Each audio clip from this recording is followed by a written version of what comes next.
যোৱা দুদিনৰ পৰা সামাজিক মাধ্যম তথা সংবাদ মাধ্যমত অসম চৰকাৰৰ মন্ত্ৰী অশোক সিংহল ডাঙৰীয়াৰ এটি বক্তব্য প্ৰচাৰ হোৱা পৰিলক্ষিত হৈছে, য'ত মন্ত্ৰীগৰাকীয়ে কৈছে অসমৰ মুছলমানে অৰ্থাৎ মিয়া মানুহে হিন্দু মানুহৰ পূজা তথা মেলালৈ কিয় ব্যৱসায় তথা দোকান কৰিবলৈ আহে। আমাৰ হিন্দু মানুহে মুছলমানৰ ঈদ তথা বিভিন্ন উৎসৱত দোকান কৰিবলৈ নাযায়। গতিকে এই বক্তব্য মন্ত্ৰীগৰাকীয়ে অতি শীঘ্ৰে উঠাই ল'ব লাগে আৰু অসমৰ 1,40,00,000 মুছলমানৰ ওচৰত আধুকাৰী ক্ষমা খুজিব লাগে। কাৰণ আজি নতুন নহয় হিন্দু মানুহৰ অনুষ্ঠানত মুছলমানে ব্যৱসায় বা দোকান কৰিবলৈ যোৱা আৰু মুছলমানৰ অনুষ্ঠানত হিন্দু মানুহে দোকান কৰিবলৈ যোৱা কোনো নতুন কথা নহয়।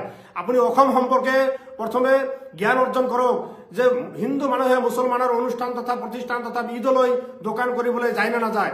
আপুনি এগৰাকী বহিৰাগত ব্যক্তি হয় কেৱল মাত্ৰ ডক্টৰ হিমন্ত বিশ্ব শৰ্মাৰ চৰকাৰত কেবিনেটৰ মন্ত্ৰিত্ব মৰ্যাদা পোৱাৰ বাবে কেবিনেট মন্ত্ৰী হোৱা ভাবে আপুনি 1,40,00,000 মুছলমানক এনেকুৱা অপমানসূচক বক্তব্য ৰাখিব, আপুনি হিন্দু মুছলমানৰ মাজত বিবাদ সৃষ্টি কৰিব।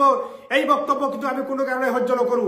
অতি শীঘ্ৰে যদি আপুনি 1,40,00,000 মুছলমানৰ ওচৰত আধুকাৰী ক্ষমা নোখোজে তেতিয়াহ'লে কিন্তু অসম সংখ্যালঘু সংগ্ৰাম পৰিষদে ইয়াৰ বাবে তীব্ৰ আন্দোলন সৃষ্টি কৰিব আৰু আন্দোলনৰ ফলত যদি কোনো ধৰণৰ অপ্ৰীতিকৰ ঘটনা সৃষ্টি হয় তাৰ কাৰণে কিন্তু মন্ত্ৰী অশোক সিংহল ডাঙৰীয়া কিন্তু আপুনি কিন্তু জগৰীয়া থাকিব।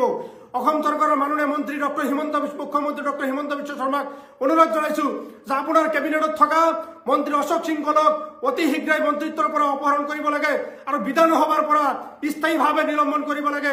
কাৰণ তেওঁৰ দৰে এগৰাকী অপদাৰ্থ ব্যক্তিয়ে যদি অসমৰ মন্ত্ৰী হৈ থাকে, বিধায়ক হৈ থাকে, তেনেহলে অসমৰ যি ভাতৃত্ববোধ বিভিন্ন জাতি জনগোষ্ঠীৰ মাজত এই ভাতৃত্ববোধ নষ্ট হবলৈ সময় নালাগে। আৰু আমাৰ মাজত এনেকুৱা বিপদ সৃষ্টি হলে অনাগত দিনত কিন্তু অসমৰ অপ্ৰীতিকৰ ঘটনা ঘটিব। গতিকে ডক্টৰ হিমন্ত বিশ্ব শৰ্মা ডাঙৰীয়াক মই অনুৰোধ জনাইছো অতি শীঘ্ৰেই এই মন্ত্ৰীগৰাকীক নাকি লগাওক আৰু তেওঁৰ মন্ত্ৰিত্ব অপহৰণ কৰক, অন্যথাই কিন্তু অসমৰ পৰিস্থিতি বেয়ালৈ যাব, যাৰ বাবে কিন্তু অসম চৰকাৰ তথা আপুনি দায়ী থাকিব।